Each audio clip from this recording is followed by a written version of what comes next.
Can an optimist ever find true love with a pessimist? Al Pacino is going to give it his best shot with Michelle Pfeiffer on BBC Two in 10 minutes in the romantic film drama Frankie and Johnny.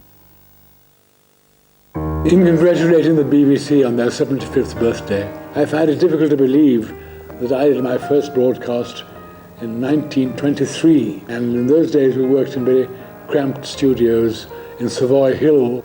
I'm glad to think that I have worked so many years in radio because it's an interesting field. In those days we used to call it the wireless. And I would like to pay a belated tribute to my brother Val, who was head of drama at the BBC for many years and was generous and enthusiastic and helped me a great deal. I'm still rather sentimental and romantic-minded. I still would rather like plays in which people wave handkerchiefs and fight duels for beautiful ladies.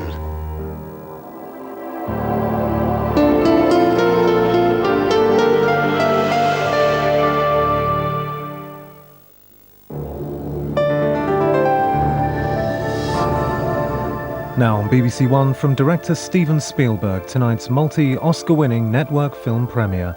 A powerful and moving epic starkly reconstructing the horrors of the Holocaust. Filmed mainly in black and white and containing some strong language, Ben Kingsley, Ralph Fiennes and Liam Neeson star in Schindler's List. In just a moment on BBC One, Steven Spielberg talks about the lasting impression that the making of Schindler's List has had upon him. And that's followed in 15 minutes by a special edition of Heart of the Matter, in which Joan Bakewell talks to some of the people saved by Oskar Schindler, exploring the background to his story. Behind every picture lies a story. Dali's double images derived from this landscape. He was horrified of the grasshoppers, but horrified. There was this wonderful postcard with some natives sitting outside, and he turned it sideways and saw a face in it. But none so strange as that of Salvador Dali. They used to fill the bath with water, sit in there naked and draw. Omnibus explores the man behind the image, a two-part special starting tomorrow and continuing Tuesday on BBC One.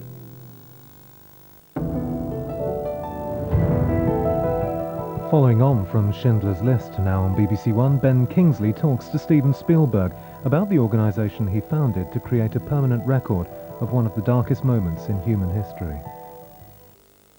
What makes a masterpiece?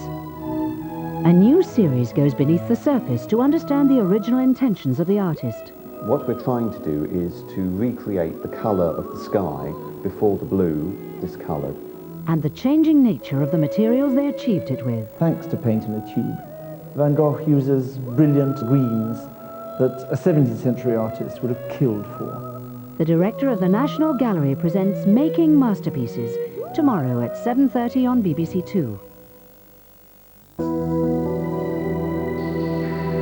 Now on BBC One, in a Heart of the Matter special, Joan Bakewell looks at the complex personality of Oskar Schindler and asks whether fame has tarnished his human failings.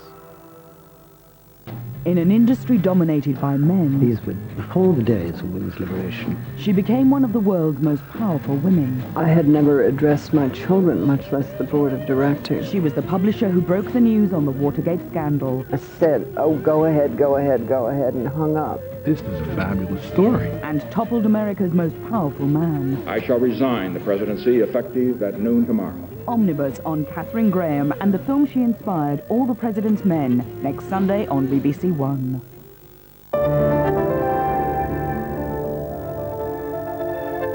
A late night look at the weather now on BBC One with David Brain.